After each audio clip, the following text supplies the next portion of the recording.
the internet cannot run on a single computer. Like we're never going to be able to accommodate not only the demand for block space, but also the heterogeneous requirements for things like decentralization and latency and execution environments. Like we can't encompass all of those in a single chain. What's up, everyone? Welcome back to another episode of 0x Research. March is just around the corner, and I wanted to make sure to give you a quick reminder to not top tick your prices of your DAS London tickets. If you use codes 0x10 at checkout, you can lock in a 10% discount on your ticket. Don't miss out on your chance to get ahead of the curve. I'll see you in London. What's up, everyone? Welcome back to another episode of 0x Research. We have an awesome interview lined up today with Brendan Farmer, the co-founder of Polygon, which is exploring the frontiers of ZK innovation and helping to scale Ethereum. Today is Tuesday, February 6th. And as a reminder, before we jump into the episode, you can use code 0xresearch10 at app.blockworksresearch.com for 10% off your annual subscription. But anyways, Brendan, let's jump right into this. You dropped a blog post yesterday, actually, and we can link to that in the show notes. But you basically made two really big claims. You said that no L1 or L2 can scale throughput equivalent to that of the internet, and that scaling blockchains is actually scaling access to liquidity in shared state. Found that super interesting. So I just want to peel back a couple layers because there's a lot to unpack there. Can you just dive into that thesis if you would? Yeah, sure. So I think to me, these claims are kind of self-evident, but I think that they kind of are at the heart of the scaling debates that we're having now, which are between sort of the monolithic and the modular approaches. And so obviously the monolithic approach says, we just need to build more scalable chains, and we can have a single state machine that can sort of scale to accommodate all of the demand for crypto and for block space. The modular approach says, we should actually, we shouldn't have a single chain. We should instead have different layers that sort of compose with one another, and we can effectively have like a multi-chain ecosystem at the execution layer level, where we can accommodate demand for block space by essentially creating more chains. And as the demand for block space grows, then we can add more chains to sort of cover that. And so the claims that I made in my post were kind of against both of these views. So against the monolithic approach, I basically argued that the internet cannot run on a single computer. Like we're never going to be able to accommodate not only the demand for block space, but also the heterogeneous requirements for things like decentralization and latency and execution environments. Like we can't encompass all of those in a single chain. And so then on the modular side, like if you think about what we're really trying to do when we talk about scaling in crypto, it's like scaling access to liquidity and to shared state. So if we just add like a bunch of chains and none of them have any liquidity, then we're not really like accomplishing what we set out to accomplish. In some sense, we already have like there are a lot of empty blocks that already exist on a lot of dead chains, and we still have this scalability problem that we're facing. And so basically this is all to lay out like a third approach, which is the aggregated approach, which is like we need to figure out a way to scale access to shared state and liquidity in a multi-chain ecosystem. That's a great summation of your thesis, essentially. I appreciate that, and it's good context for the listener. But can you dive into a little bit deeper into the aggregation layer, or the ag layer, as you guys call it for short, and I guess how that architecture fixes some of those problems you just described? Yeah, sure. So if you think about like where we're at now in the Ethereum ecosystem, we have a lot of rollups. So we have optimistic rollups like Arbitrum and Optimism. We have ZK rollups like Polygon ZK VM, like Starknet, like ZK Sync. And if you think about what it would take, so to back up, right now liquidity is fragmented across all of these different chains. It's difficult to access state that's on one chain and not another.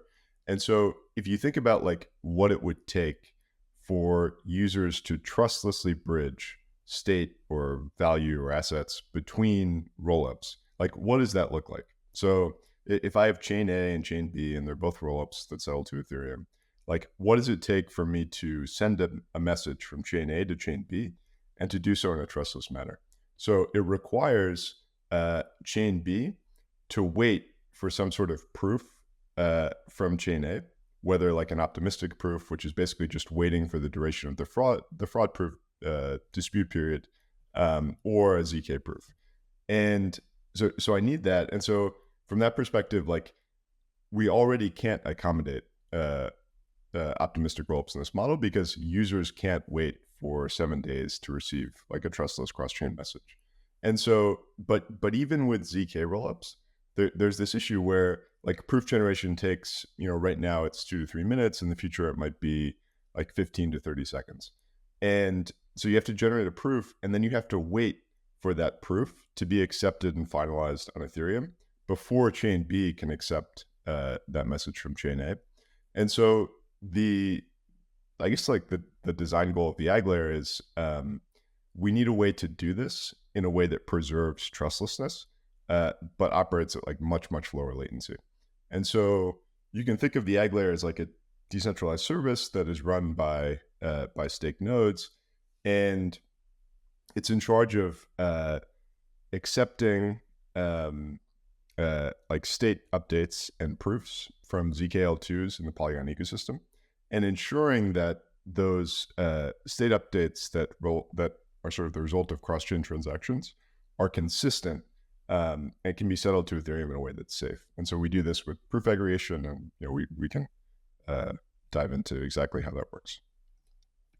Yeah, I think the idea of the aggregation layer is very interesting because I've always felt that shared state has been like it's one of the biggest unlocks of crypto and like blockchain over a siloed state, which is kind of what you see a lot of in like Web2 and big tech companies. And obviously, one component of the aggregation layer is the Polygon CDK. Right? Could you mind talking a little bit about how Polygon CDK fits into the broader vision of the aggregation layer? Yeah, sure. So the Polygon CDK is the Polygon Chain Development Kit, and it's just a way for anyone to spin up new chains. So basically, to add block space in the Polygon ecosystem, and the CDK basically admits a lot of choice and flexibility. So you could run a chain that uses a type 1 prover or a type 2 prover. You could right now it only supports ZK VMs, but in the future it will support alternate VMs like Miden or other things that we're working on.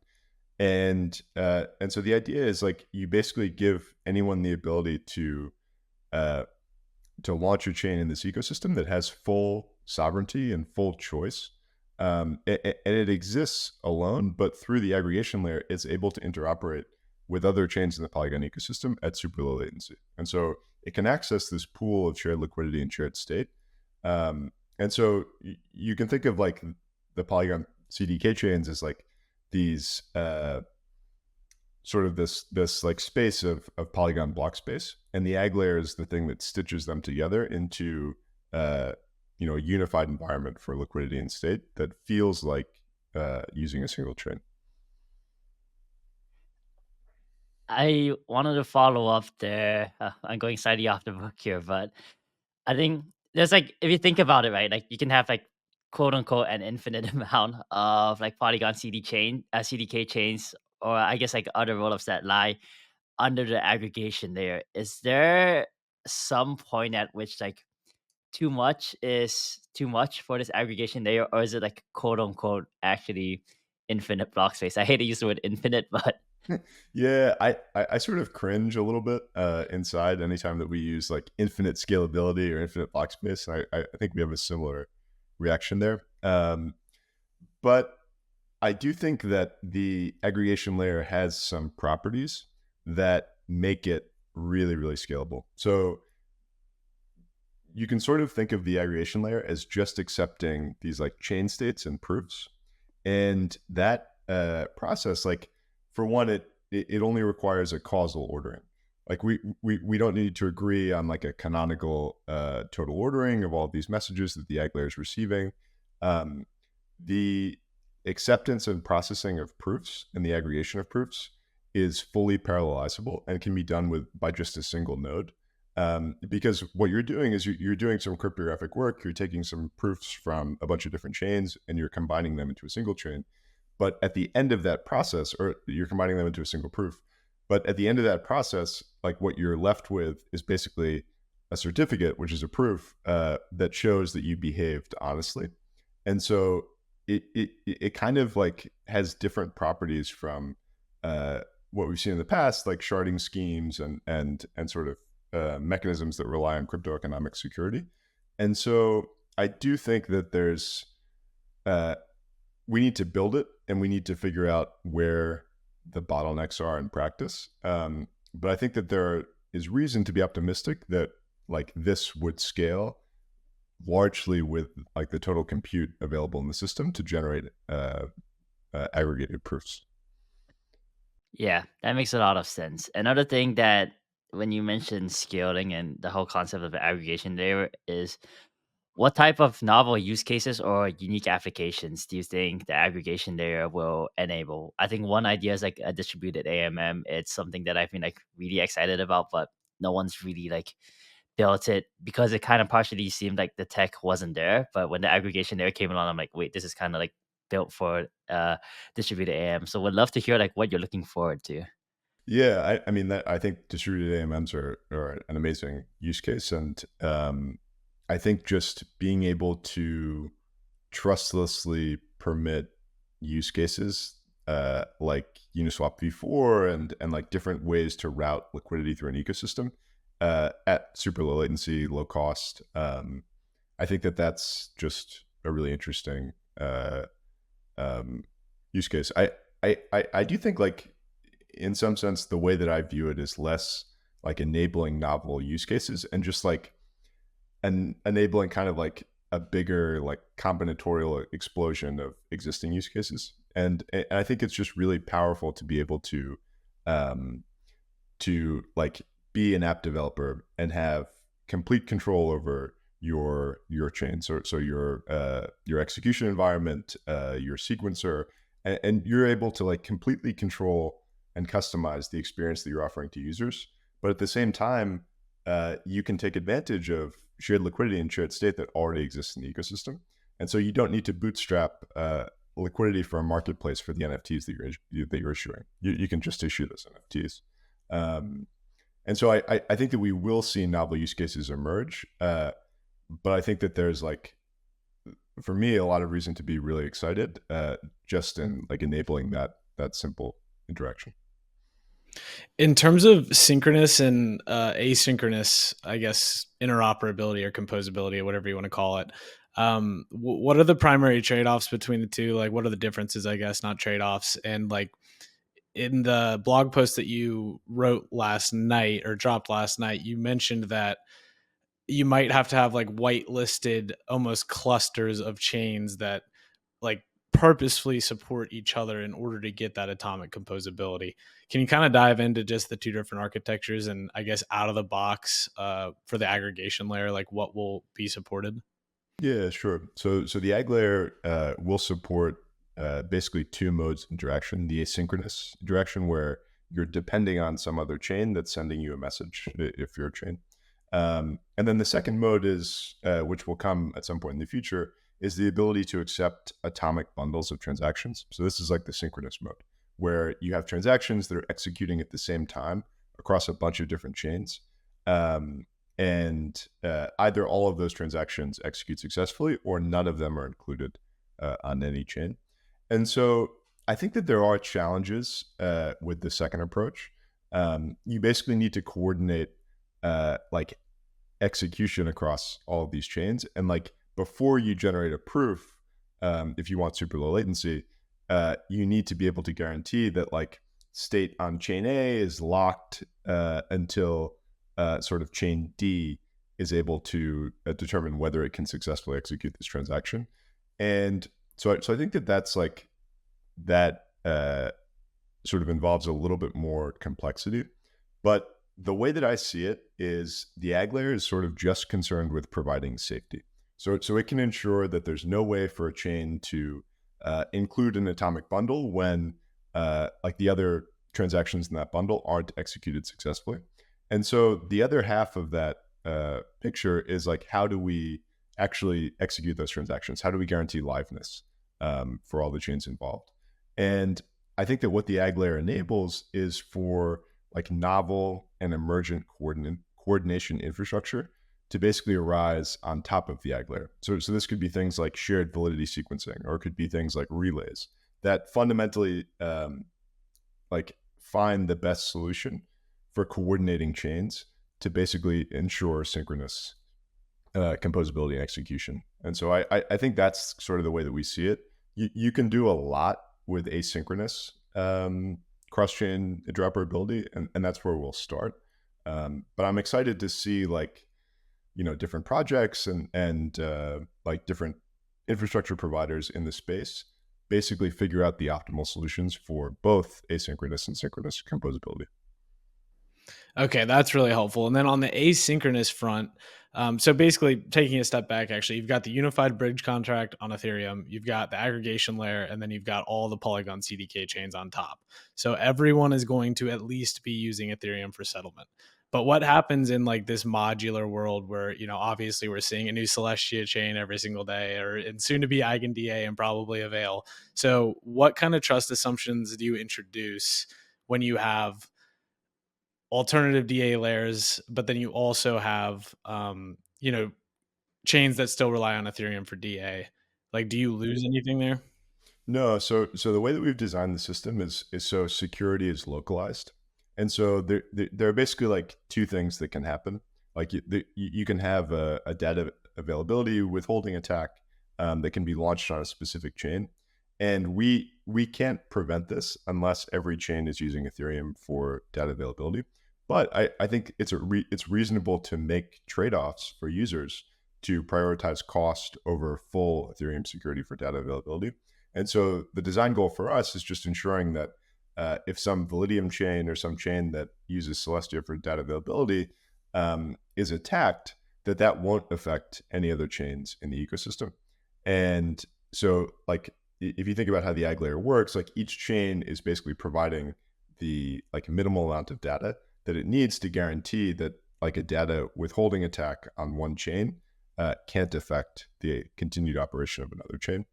But the second issue that also comes up is like you said, we have a unified bridge, and so all L1 assets for all chains are deposited into a single contract.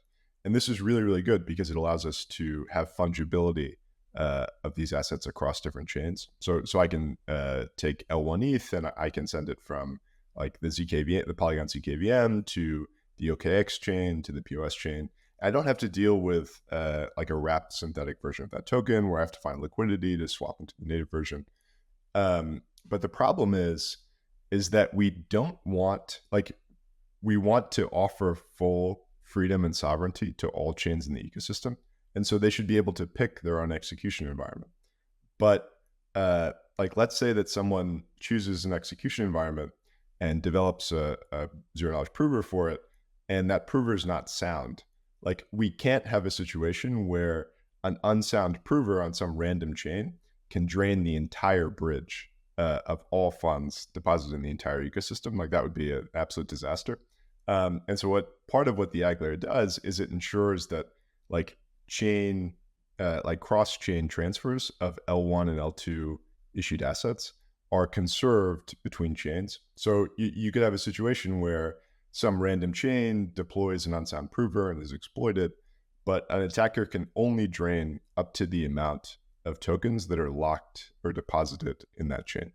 And so this is like a really, really important point that like we want to provide fungibility and a good user experience, but it can't come at the expense of safety.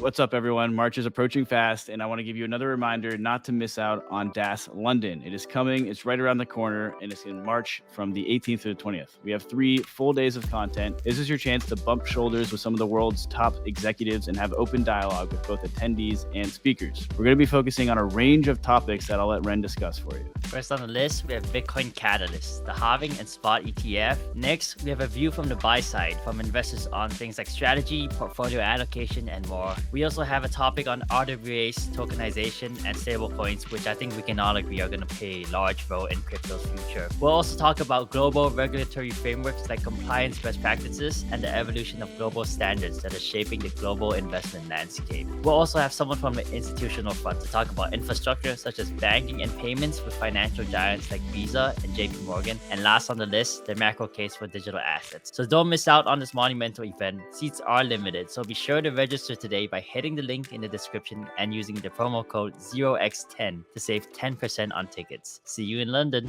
You mentioned sort of like this scenario where there's a faulty prover, right? And I know in your blog post that you released last night, you talked about this kind of fundamental trade-off between interoperability and liveness. Is there a scenario where, for example, if chain ABCD have agreed to be interoperable with each other through like whatever means, like relays running like who knows for each other's chains, that and the end state of the aggregation layer when we reach sort of like the atomic bundles, that a chain could quote unquote like DDoS other chains or even the entire like aggregation layer by submitting like incorrect or like not valid messages or transactions on their like on this malicious chain. Is that like a possibility? And would you mind diving into the trade-offs? Yeah. Yeah, that's a great question. So the post sort of goes into like the different trade-offs and kind of this tension between like liveness and low latency interoperability. And so what I would say is like first, chains have no requirement in Polygon to even use the Ag layer. They can submit batches directly to Ethereum. They can completely ignore the Ag layer entirely. This would be a pretty bad thing for them because they would have to pay the verification cost for their proofs themselves versus having it amortized across the entire Polygon ecosystem. But from there are also like different liveness trade-offs that they can make within the Ag layer. So like the issue with liveness is basically a chain decides to accept a bundle or like depend on an external chain state, and that chain state either is invalid or the chain doesn't submit a proof. And so there are different like mitigation mechanisms and different trade-offs the chains can make. So like chain B that's depending on chain A could only accept a chain state from chain A with a proof.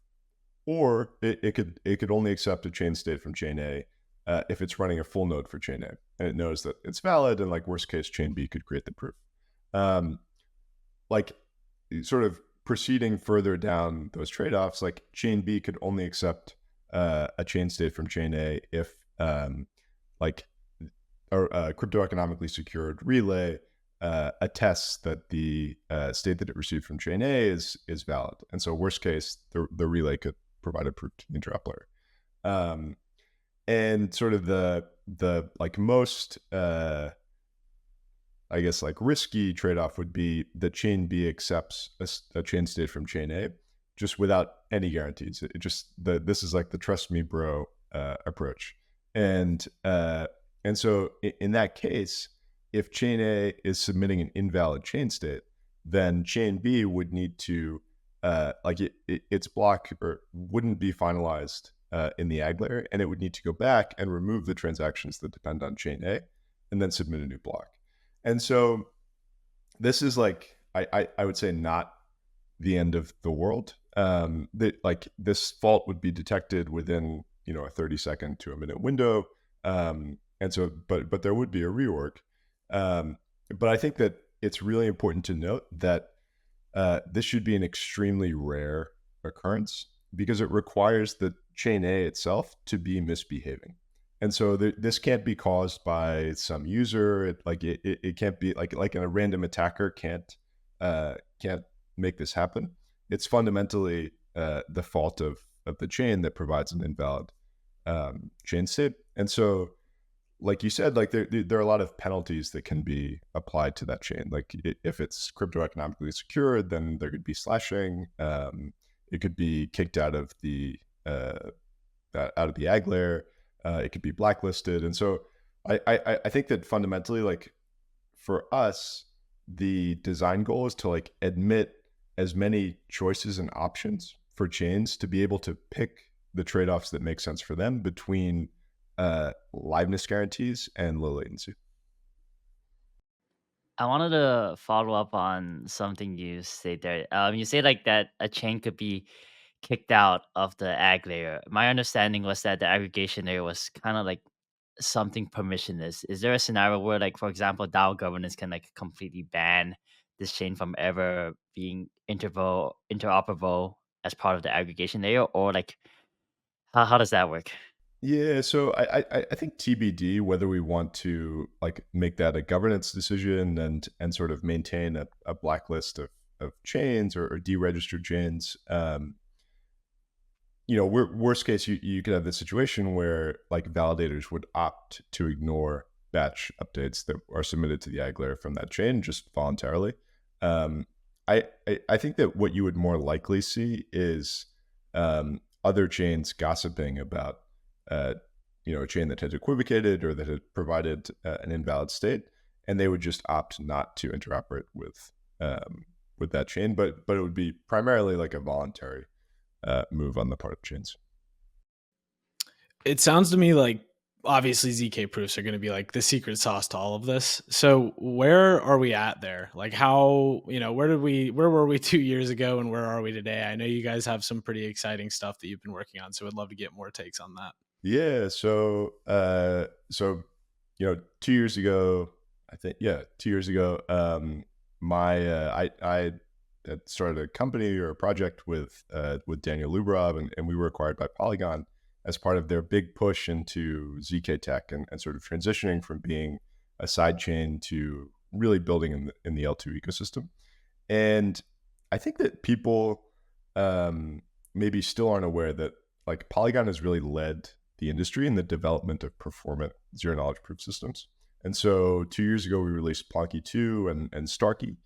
And Starkey is still the most performant proof system that's available to people. And so I think in the interim, we've sort of been quietly working on two things. So the first is Plonky 3, which is the follow-up to Plonky 2 and Starkey.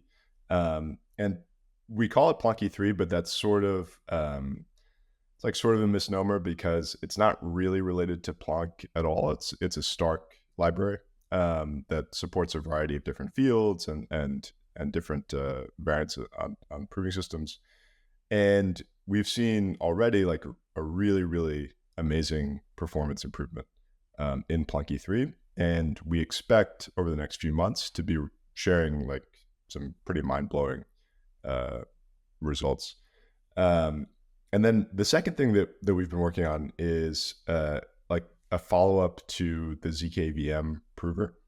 And so this is kind of a more performant next-gen version of the prover.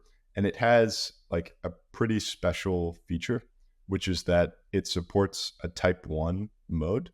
And so we're kind of borrowing the Vitalik's framework for like classifying provers, where you have type 4, which like can't generate proofs for anything EVM related. And then it kind of goes to type 2, where you can support existing Ethereum contracts and tooling, but not existing chains.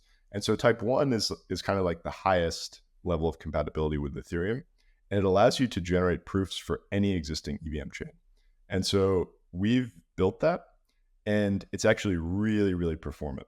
So we have been generating proofs for existing real Ethereum L1 blocks. And we're seeing average proving cost across like a huge variety of transactions as like between 0.2 and 0.3 of a cent. And actually, in the next few weeks, we're going to be reducing this by 35%. So it will be like between 0.1 and 0.2 of a cent. And so this is like a really huge breakthrough, I think, for the Ethereum community, because it allows us to like conceive of a future in which Ethereum itself is proven with zero knowledge proofs. So you could like browse to a website, and that website could be using some or accessing some state on Ethereum, and it could be effectively like running a full node in the browser, because it's able to instantly verify every transaction that's ever happened on Ethereum with a tiny zero knowledge proof. And so that's like kind of a mind-blowing future when you think about like crypto kind of like infiltrating into different areas of our life. And the second thing is, like for Polygon, there are a lot of EVM chains that were either launched as like alt L1s or side chains, like the Polygon POS chain is a good example, or even optimistic rollups. And having a type 1 prover allows us to instantly and seamlessly onboard those chains into our ecosystem and into the Ag layer. And they can immediately become ZKL2s. They don't have to do anything. There's no migration. We just start generating proofs, and they immediately get the security guarantees of a ZKL2. And so I think that that's just like kind of a paradigm shift for how we think about scaling and like how we think about the maturity of ZK tech. That's highly compelling, that last part. Peeling back an extra layer there. Is this going to be like an open source thing? Like, why wouldn't the Optimism super chain just take this and apply it to their own super chain? Like, what's the So that's a good question. So the first point is, yes, it's released under an MIT Apache 2 license, and so it's completely open source and free for anyone to use. My response to this, your second question, why wouldn't Optimism just take this and use it for their superchain? I think like the way that we see the world is that all of this proving tech and sort of execution environment stuff will become commoditized. So it's all free and open source software. Like there's no long-term moat that exists or no network effects that exist from developing kind of execution environment or proving tech. But there are long-term durable benefits and network effects that accrue around the Ag layer. And so I sort of get frustrated when I hear from optimistic teams, like we're using the best tech for now, and pretty soon when ZK tech is ready, we're just going to switch to ZK tech. And the problem with that view is like you're not building the right thing. The thing that you should be building is the Ag layer, because fundamentally the Ag layer allows for like a unified experience across all of these chains, and network effects will accrue to the Ag layer. Like liquidity will exist in the Polygon ecosystem, and any chain that brings economic value to that ecosystem, there will be a positive sum interaction there, because like if you bring a chain that mints a bunch of high value NFTs or creates economic value via a game, like you will be able to plug into existing liquidity in the Polygon ecosystem, and vice versa. Like the Polygon ecosystem will be able to interact with your assets and your users. And so like fundamentally the Ag layer is what we should be building. And I hope that OP does build on our proving tech and join the Ag layer. I think that would be a good positive something for everyone involved. You mentioned something about sort of like value accrual, right? And in terms of the modular blockchain thesis, which I think we're seeing is slowly starting to play out, people have often thought about the different layers: execution, consensus, settlement, data availability. And I think a lot of people have been trying to answer the question, where does like value accrue in terms of like the token for each of these like layers of the stack? Do you foresee, and I think so far, like most of that premium has gone to the settlement layer. Do you foresee a world in which like the aggregation layer becomes like an additional layer of like the modular blockchain stack, and that actually becoming the value accrual layer, or like the dominant area of value accrual? Yeah, I think, to give our perspective, we are less concerned with like where like value accrual at this stage of development. I think right now every project in this space should be concerned with finding product market fit and like getting people to use their ecosystem. And so thinking about like where we can extract rent or where we can sort of like divert value from users to our token is not like, I think it's a completely fair question, and it's like a good question to be asking, but it's not something that we feel like we have to completely answer now. So with that being said, I do think that there is room for value accrual at the Ag layer. Like the way that we think about it is like if we grow the Polygon ecosystem, Polygon is going to be operating some public chains in that ecosystem. And so like any sort of positive sum or like growing the pie mechanism is good for Polygon. Like it's much better than if we tried to have an ecosystem where we run all the chains and we sort of like, are trying to extract as much value as possible. There's also, I think, a lot of room elsewhere in that stack, like by running coordination mechanisms, by running sort of shared validity sequencers that enable atomic transactions and synchronous composability, I think those are areas where there's the possibility to, like, for value to accrue in a way that's not kind of rent seeking or extractive. I'm not sure that the ag layer will become like the point of value, like value accrual or sort of value extraction. I think that the settlement layer will still sort of dominate, but I think that the ag layer will be a really important point where network effects begin to accrue, and where like it becomes really obvious that you should be in the Polygon ecosystem because it's just a no-brainer. You get to preserve sovereignty and freedom for your chain, but you get to plug into shared liquidity and shared state and offer a better experience to your users. Makes a lot of sense to me too. Growing the pie over just trying to extract value. I see the logic there, but I do want to ask, why do you think the ZK EVMs on mainnet today have failed to see significant traction when compared to Arbitrum and Optimism? Do you think it's incentives? Do you think it's maybe you just didn't have that 10x cost reduction, which maybe now you do with the sub-cent cost for transactions? But yeah, would just love to get your take there. Yeah, so I think it's a lot of things. So I think the biggest culprit is that Arbitrum and OP had a really long head start. And so they've been able to like build a market position that I think is difficult to displace.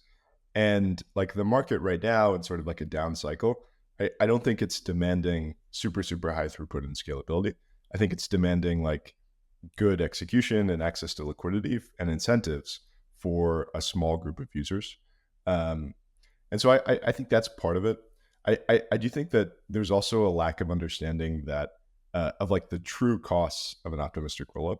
So we're going to be like writing a post on this, but it turns out that optimistic rollups are actually a lot more expensive than ZK rollups if you look at the actual costs that are borne by users. And so if you look like we measure kind of capital inefficiency as like sort of correlated to or as directly correlated to the fees that users pay to third-party bridges to exit the chain, because basically optimistic rollups like impose this cost on users where if they want to exit via the native bridge, they need to lock their funds for 7 days. And so users that don't want to do that are forced to pay fees to third-party bridges. And so if you look at the aggregate fees that have been paid by users, say on Arbitrum, they're like tens of millions of dollars. And if you compare that to the cost of ZK proving every single Arbitrum transaction in history, that's like less than $1 million. And so I think that there's this huge cost discrepancy that's not really being felt by users because a lot of the usage is incentivized and there are airdrops and sort of there are all these like distorting forces that are affecting behavior. But I think if you actually pull back and see like what the structural advantages of ZK rollups versus optimistic rollups are, there's a really, really clear argument that ZK rollups are superior. And like we just feel that the tech is here, and this year we'll actually see some shifts in user behavior. I think one of the points you made in your blog post last night was that this aggregation layer differs from a shared sequencer. And shared sequencers, especially for optimistic rollups, introduce, for example, like additional latency, additional trust assumptions. And I think my question here was that the aggregation layer unifies liquidity and shared state across all of the different chains, right? And I can understand how it removes the need for a shared sequencers in order to provide the same like trust assumptions for like atomic interoperability or like asynchronous or like synchronous composability. But what would a shared sequencer on the aggregation layer look like? Because I think maybe not now, but eventually people will start picking up on, for example, like cross-chain MEV. And even with the aggregation layer, like perhaps like searchers or some other entity would want some concept of ordering transactions across like these different rollups. So yeah, could you run through like what that potentially would look like? Yeah, sure. So I think to hit on your first point first, it's like a real structural disadvantage for optimistic rollups to have to rely on like a shared validity sequencer, or the requirement to run a full node for every chain that the chain that you're sequencing is interacting with. Like, that's a real barrier and a real bottleneck for scalability. And so I think, like, structurally, in my view is that this will prevent optimistic ecosystems from actually scaling, because we know that, like, if you have to run a full node for 10,000 or a million chains, that's just not a practical. Well, like, we're sort of back at the monolithic view of the world.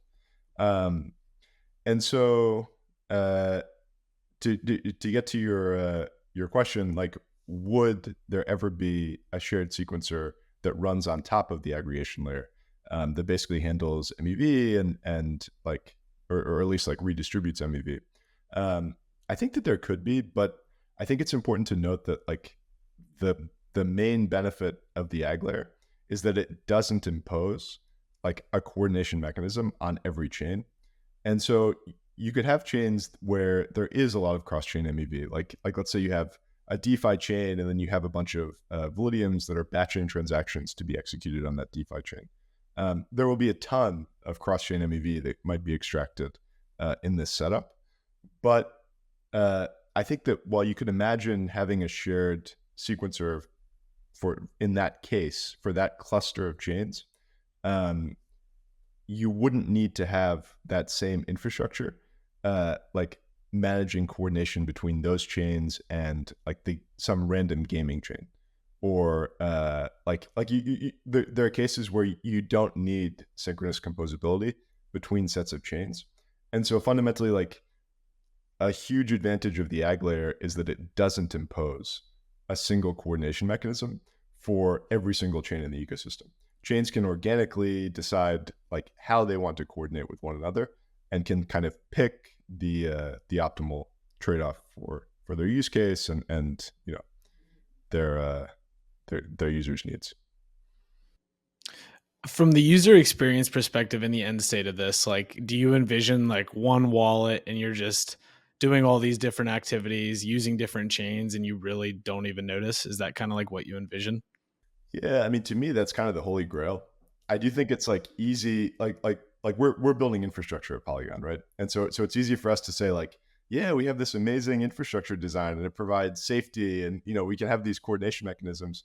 But like, in order for this to work, we really need a lot of help and investment on the wallet side. And so I think, like, to your point, that's exactly the end state that we need, and there's a lot of work that's required on the UI UX front to actually get there. So what do you expect for the aggregation layer in V1 that's launching, I believe, sometime this month, and then as well as for V2 and timeline on that? Yeah, so for V1, V1 is really it's sort of less the aggregation layer and more the unified bridge. So it's what we call the LXOY bridge, and so you'll be able to have fungibility across chains, but you won't have this super fast, low latency interoperability at first. And so that's what we want to provide in V2, is the ability to do proof aggregation and the ability to allow chains to safely interoperate, even at lower latency than Ethereum or than proof generation. So V2 is like, we might not get there immediately at V2, but like, it will be about accelerating or lowering latency from a couple minutes to less than 30 seconds, less than 10 seconds. Eventually we should be able to get to 1 to 2 seconds or even below. And then Polygon proof of stake, I know this probably isn't, maybe what you work on the most, considering you were previously at Mirror, but I guess, when is that slated to kind of become a Polygon CDK chain that's actually ZK based? Yeah, so our proving system optimizations have like a big motivation for doing those has been to allow for the POS chain to seamlessly upgrade to a ZKL2. I will say I don't work on this team, which I think is a good thing for me, but it's really complicated to think about like migrating the bridge of the POS chain to basically convert over to the LXOY bridge. And I know that the team that's working on this has a really good and safe plan to kind of manage risk and handle this migration in a secure way. But I think that that's going to be like the major source of complexity in the upgrade, because it's a chain that's running and has a ton of activity, and we just have to be really careful in how we manage that upgrade. I had a question about sort of coordination infrastructure, right? Going back to the point that we had on this fundamental trade-off between latency and liveness, I think a few questions there. The first being, what do you think the ideal coordination infrastructure looks like? Is it like a relay that every Polygon CDK chain like opts into that's crypto economically secured by like the POL token? Or what do you foresee like the end state of the coordination infrastructure looking like? Are there like maybe like two big like groups of chains, like everyone's just using the same thing? Or is there like 10 different groups depending on whether like you're like a gaming group, like a low latency DeFi group? What do you foresee that end state looking like? The future will be heterogeneous. So you will have different chains that have wildly different requirements for liveness and low latency and synchrony, and they will take different approaches to coordination. But I do wonder if the dominant coordination mechanism looks like a relay, or it looks like sort of like builders. So basically like super nodes that create like bundles and propose blocks to a bunch of different chains at the same time, enable synchrony in that way, or whether it will be like a true shared validity sequencer where you just have the same entity or decentralized mechanism that's sequencing a bunch of chains. I think that there's like a lot of room and opportunity for people to build this infrastructure, and I think that like the design space is very open, and so I'm more just excited to see which direction it goes and what people decide to build. I had a follow-up question on that. I think when the POL token announcement first came out, there was this idea of sort of this, I'm gonna butcher the term, but like multi-utility token. Like you can like restake it to do like different things like sequencing, proving.